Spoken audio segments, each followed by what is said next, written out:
తెరిపి లేని పోరాటం, వెరపు లేని పోరాటం, భయం లేని పోరాటం మరి యువకుడు మూర్తి యాదవ్ చేస్తున్నారంటే హ్యాట్స్ ఆఫ్ తమ్ముడు, నీకు అద్భుతంగా చేస్తున్నావు. ఒక రిషికొండని అలాగే పట్టుకున్నావు, ఆంధ్ర యూనివర్సిటీలో జరుగుతున్న అన్యాయాన్ని నువ్వు అలాగే పట్టుకున్నావు, అక్కడ జరుగుతున్న అసాంఘిక కార్యక్రమాలను కూడా నువ్వు అలాగే పట్టుకున్నావు. సో మరి ఇలాంటి జన సైనికుడు డెఫినెట్గా మరింత ఉన్నత పదవుల్లోకి వెళ్తే ప్రజలకు న్యాయం జరుగుతుంది. నిన్ను భగవంతుడు చల్లగా చూడాలి అని చెప్పి మనస్ఫూర్తిగా కోరుకుంటున్నాను మూర్తి. నీ పోరాటం అనితర సాధ్యం విశాఖపట్నంలో నువ్వు చేసేది. మరి ఇటువంటి రాబందుల మధ్యన నువ్వు ఇంత ధైర్యంగా ప్రెస్ మీట్లు పెట్టి మనగలుగుతున్నావంటే అది కేవలం నీ మనోధైర్యమే. ఎంతో మందికి రాబోయే రోజుల్లో కూడా స్ఫూర్తి ఇస్తుంది. ముఖ్యంగా విశాఖపట్నంలో ఇంకా ఎక్కువ స్ఫూర్తిని నింపాలి మూర్తి. ఇప్పుడు ఈ రకంగా 2,000 కోట్లకి ఇనిషియల్ బ్యాండ్, తర్వాత ఎష్యూర్ ఎస్టేట్స్ ద్వారా మల్టీ స్టోరీ బిల్డింగ్స్ కట్టి దోచుకో దాచుకో పంచుకో. ఎనీహౌ ఇవన్నీ టెంపరీ. మీరు బాండ్లు ఇచ్చినా అన్ని క్యాన్సిల్ చేసి పడదొక్కుతాం మేము వచ్చిన వెంటనే. కాన్ఫిడెన్స్తో చెప్తున్నా, మేము వచ్చిన వెంటనే ఇదేం కుదరదు. చాలా మంది బొక్కలో కూడా వేటులు జరుగుతుంది. ఇందుకు సహకరించిన అధికారులకి అందరికీ కూడా నెక్స్ట్ వచ్చినట్టు మీరు 100 అడుగులు రోడ్లు వేసేయటం. చాలా మంది అక్కడ ఎగ్జిస్టింగ్ హౌసెస్ వాళ్ళు కూడా కంప్లైంట్ ఇచ్చారు, కోర్టుకు కూడా వెళ్తున్నారు. మరి కోర్టు కనుకరిస్తుందా వదిలేస్తుందా నాకు తెలియదు. వదిలేసినా కూడా 3 నెలల కాలం పెద్దగా ఈ 3 నెలల్లో పెద్ద కట్టేసేది ఏమీ లేదు. అందరినీ కరకటాలు వెనక్కి పంపటం ఖాయం.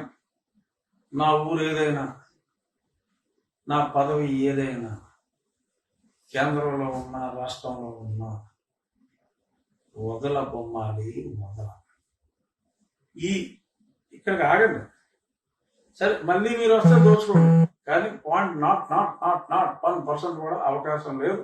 మీకు 30 సీట్లు నుంచి రావు. ఐబీ రిపోర్ట్ కూడా అదే. సో కాబట్టి తగ్గండి.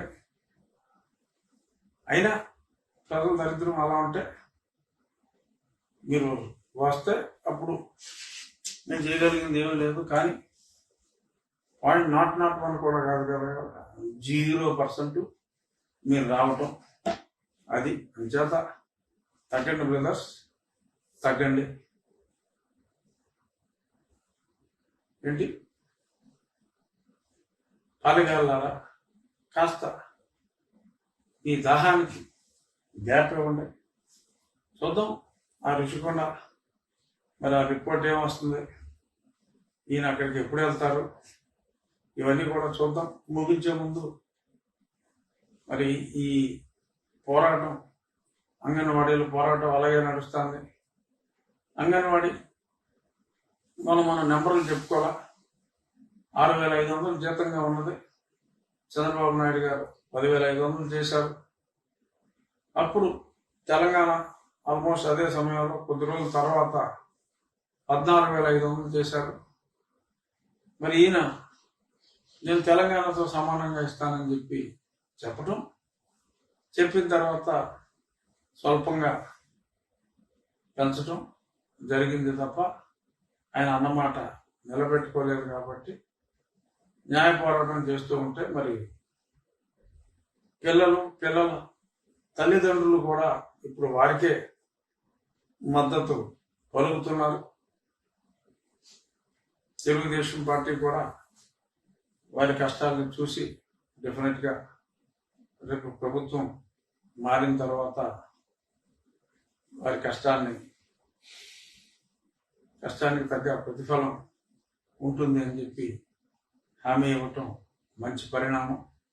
ఏదైనా మరి 3 నెలల్లో మరి వాళ్ళు ఓపిక పట్టవలసి ఉంటుంది. అలాగే హోంగార్డ్స్ కూడా మరి తెలంగాణతో సమానంగా ఆ పోలీస్ చేసే పని, హోంగార్డ్ చేసే పని ఒకటే కదా అని చెప్పి జగన్మోహన్ రెడ్డి గారు తన పాదయాత్రలో వాళ్ళ కష్టాలను చూసి మనసు చెలించి కళ్ళంట నీళ్ళ సుడులు తిరిగి మరి వారికి అభయం ఇచ్చారట. మరి ఆ తర్వాత ఏమీ లేదు. వాళ్ళకు కూడా అతి తక్కువ జీతాలు ఉంటాయి. చంద్రబాబు నాయుడు గారి హయాంలోనే ఎలా అయితే 1000 రూపాయల పెన్షన్ 2000 రూపాయలు చేశారో, హోంగార్డు శాలరీని కూడా కన్సిడరబుల్ గా ఆయన పెంచడం జరిగింది. తెలంగాణలో 26,000 రూపాయలు ఇస్తున్నారట. మరి చంద్రబాబు నాయుడు గారు 18,000కి పెంచడం జరిగింది, 18,500కి. ఇక్కడ ఆ తర్వాత తెలంగాణలో 26,000 చేయటం, జగన్మోహన్ రెడ్డి గారు తెలంగాణతో సమానంగా వీళ్ళకి ఇస్తానని చెప్పడం, ఆ తర్వాత 3,000 రూపాయలు పెంచి 21,500కి 18,500 నుంచి 21 పాయింట్ సంథింగ్కి తీసుకురావటం జరిగింది. మరి పొద్దున్న నుంచి రాత్రి దాకా రెక్కలు ముక్కలు చేసుకుంటున్నాడు. 710 రూపాయలు డైలీ కూలీకి వెళ్ళినా కూడా అంతే వస్తుంది. తాపీ మేస్త్రికి ఇంకా ఎక్కువే వస్తుంది. మరి కానిస్టేబుల్ చేసే పనే హోంగార్డ్ చేస్తున్నప్పుడు, తెలంగాణలో మరి ఇస్తున్నప్పుడు, వారికి పైగా మనం మాట ఇచ్చినప్పుడు జగన్ అనేవాడు మాట తప్పడం మడం తిప్పడం అని పదే పదే అదే పనిగా మనకు మనం చెప్పుకొని మన భుజాలు మనం తట్టుకుంటున్నప్పుడు